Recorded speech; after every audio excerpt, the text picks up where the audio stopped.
መዳም ቤት ይሄንን ነገር ተማምናችሁ እጃችሁን አጣጥፋችሁ ቁጭ ብላችሁ ዝም ብላችሁ ብቻ በቃ እንደ ፈረስ እየተነዳችሁ የምትሰሩ እህቶቼ እባካችሁ ጥንቃቄ አድርጉ ማለት ነው። መዳም እኔ እንደ ልጄ ነው ማይሽ፣ እወድሻለሁ፣ በጣም ጠንካራ ነሽ፣ አንዳንቺ አይነት ሰራተኛ አይቼ አላቅም ብላ ስላለችሽ ብቻ አንቺ ቄጥሽ ድረስ ስቆ ራስሽን እንዳትዘናጊ። የሰው ቤት በደቂቃ በሰከንድ እንዴት ሆነው እንደሚገለበጡብሽ በማታውቂው ሁኔታ እንደዛ ነገር መጥፎ ነገር እንዳይደርስባችሁ ከፈልጋችሁ ይሄን ቪዲዮ እስከመጨረሻ አዳምጣችሁ ለሌሎች ላይክ እና ሼር ሰብስክራይብ እያደረጋችሁ አድርሱ ማለት ነው። አንዲታችን የገጠማትን ነገር ድንገራችሁ ማለት ነው።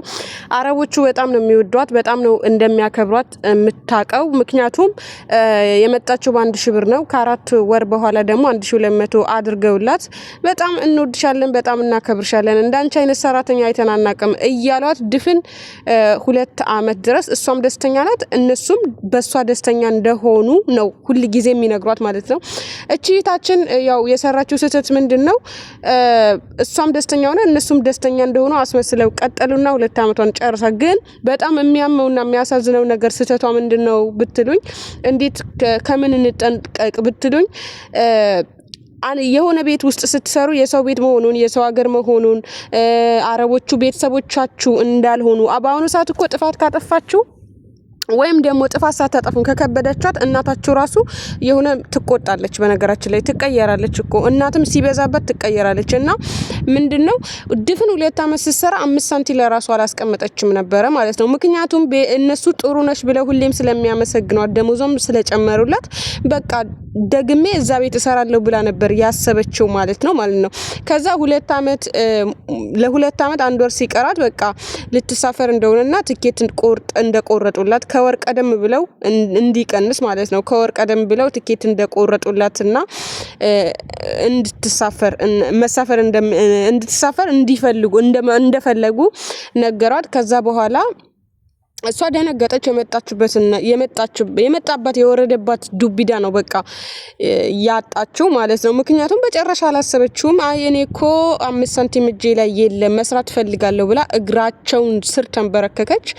እነሱ ግን መስሚያቸው ጥጥ ነበረ። በሚገርም ሁኔታ እኛ እሺ ምንድነው ምን አጥፍቼ ነው እንደውም ደሞዝ ራሱ ጭማሪ አልጠይቅም በቃ በዚሁ በመጀመሪያ በሰራውትን ደሞዝ ቀጥዬ እሰራለሁ ብላ እግራቸው ስር ወጥቃ ምን ብላ ጥፋቷን ብትጠይቅም አይ እኛ 2 አመት የሰራ ሰራተኛ ደግመን ማሰራት አንፈልግም፣ ሌላ አዲስ ሰራተኛ ነው የምንፈልግ ብለው እቺ ልጅ በቃ ቁርጥ አድርገው ነገሯት ማለት ነውና ከዛ በኋላ ምንድነው የጠየቀችኝ እቺ ልጅ ምንድነው ምን አድርጌ ይሁን ምናምን የሚል ጥያቄ ፈጥሮባታል። በነገራችን ላይ አንዳንድ አረቦች አሉ ማለት ነው።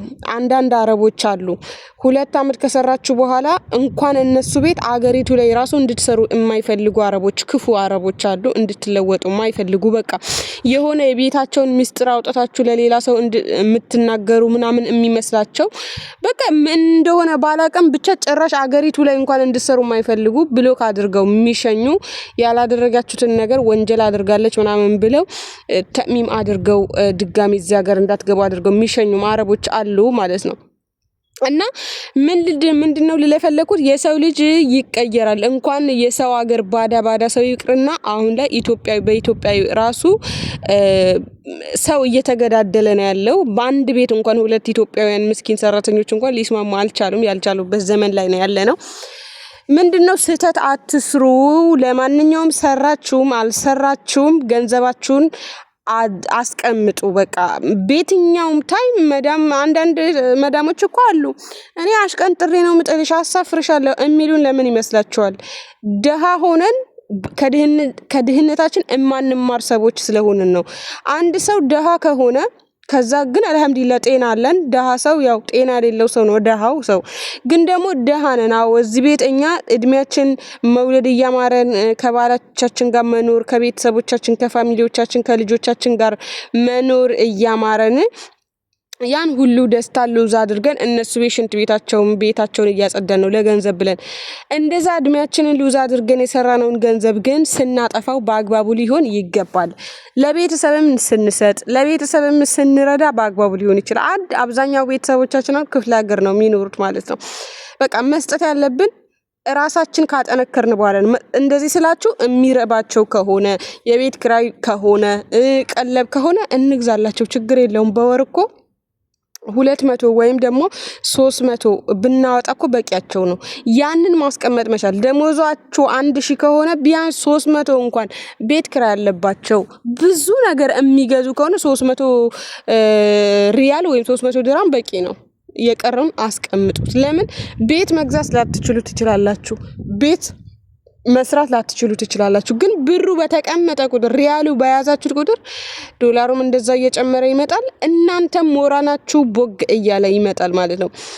ልንገራችሁ፣ ብር የማያስቀምጥ ሰው ሰርቶ ገንዘብ እጁ ላይ የማይዝ ሰው ተስፋ የለውም። ወላይ ሁሌም ነው የሚደክመው። እኔ ስላየሁት ነው። እኔ የሆነ ጊዜ ብሬን ሰው ላይ ያስቀምጥ ነበረ ማለት ነው እና እሰራለሁ፣ ግን አይጠፋም ብሩ እኮ ኢትዮጵያ ሄዶ የሆነ ነገር እኮ ነው ማደርግበት። እኔ ብዙም ቤተሰቦቼ አልሐምዱሊላህ ያው ተወልጄ ያደግኩት ገጠር ነው። አብዛኛው ነገር አይገዙም። ጥቂት ነገር ነው ቢገዙ፣ ሳሙና፣ ጨው፣ ስኳር፣ የተለያዩ ነገሮች ቢገዙ ነው። ያን ያህል የቤት ክራይ፣ ውሃ ምናምን የተለያዩ ነገር የለብንም አልሐምዱሊላህ።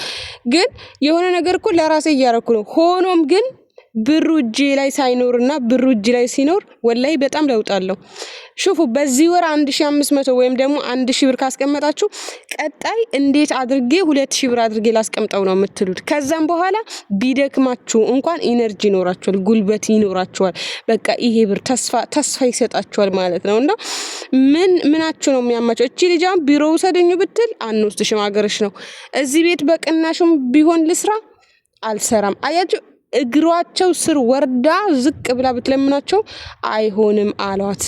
ስለዚህ አትሸወዱ። እኔ በቅርቡ የደረሰብኝን ነገር ነግራቸዋለሁ። እኔ ግን አይቆጨኝም፣ ምክንያቱም በሚገባባቸው በእያንዳንዱ ቤቶች ላይ ምንም ራሴን አልጎዳም። ወላሂ እውነቴን ነው የምላችሁ። ሲጠሯችሁ ደረጃ ስትወጡ እና ይወዱኛል ብላችሁ አትንቀጥቀጡ። አንዳንዶቻችሁ አንዴ ስትጠሩ ደረጃውን ባንዴ 5 ደረጃ ባንዴ ዘላችሁ የምትወጣላችሁ። ቀስ እያላችሁ አንዳንድ ውጡ። ምክንያቱም እዛ ቤት ውስጥ ገና 1 አመት ሳትጨርሱ ወገባችሁን ዲስካችሁ ተንሸራቶ ወይም ወገብ ህመም ሆኖባችሁ ትልቅ ዋጋ እንዳትከፍሉ ማለት ነው። ብዙ እህቶቻችን እንደዛ ይጎዳሉ። እኔ አረቦች በነገራችን ላይ ሲስቁልኝ አልወድም ወላሂ። እኔም ይሆናል አይደለም አሁን ገብቶኛል። በፊት እናድድ ነበር ለምንድን ነው ምናምን ብልጥ እሷ ብቻ ናት ብልጥ ምናምን። እንደው የሚጮሁት ይሻላሉ እንደዚህ እየሳቁ እናንተን ጉልበታችሁን ከሚበዘብዙት ማለት ነው። እየሳቁ ይሄንን አድርግ እንደዛ ይጮሃሉ ምናምን እዛው ይረሱታል። እነዚህ ግን እየሳቁ እያሳሳቁ አኩርፋችሁ ከሆነ ራሱ መጥተው በቃ እናንተን ማሳሳቅና ማሰራት ነው የሚፈልጉት ማለት ነው። ስለዚህ ሁሉም ነገር በጥንቃቄ ያኔ ሰራተኛ ነን ሁላችንም፣ የዛ ቤት ስራ መስራት አለብን። አዎ ግን ደግሞ ራሳችን ሳንጎዳ ሰዋዊነታችንን ሳንረሳ መሆን መቻል አለበት። ምክንያቱም እነሱ ራሱ ማለት ነው አንዳንዴ እንዴት ነው እኛ አሁን ከቤተሰብ ርቀን ስለምንኖር የቤተሰብ ናፍቆት ምናምን ስለሚኖርብን ትንሽ ሲስቁልን ምናምን ደስ ይለናል አውቃለሁ። እንደውም ብዙ እህቶቼ መዳሜ ታኮርፈኛለች፣ መዳሜ አትወደኝ ምናምን ብለው ያወሩኛልና ወደዷችሁ አልወደዷችሁ ያን ነገር እንዳያሳስባችሁ። ብቸኛው ሊያሳስባችሁ የሚችለው ነገር ደሞዛችሁና ደሞዛችሁ ብቻ ነው እላችኋለሁ። እህቶቼ ስላዳመጣችሁን እጅግ በጣም አድርጌ አመሰግናለሁ። ላይክ እና ሼር ሰብስክራይባችሁ እንዳይለየኝ ባይ። በቀጣይ ባሪፍ ቪዲዮ እንገናኛለን።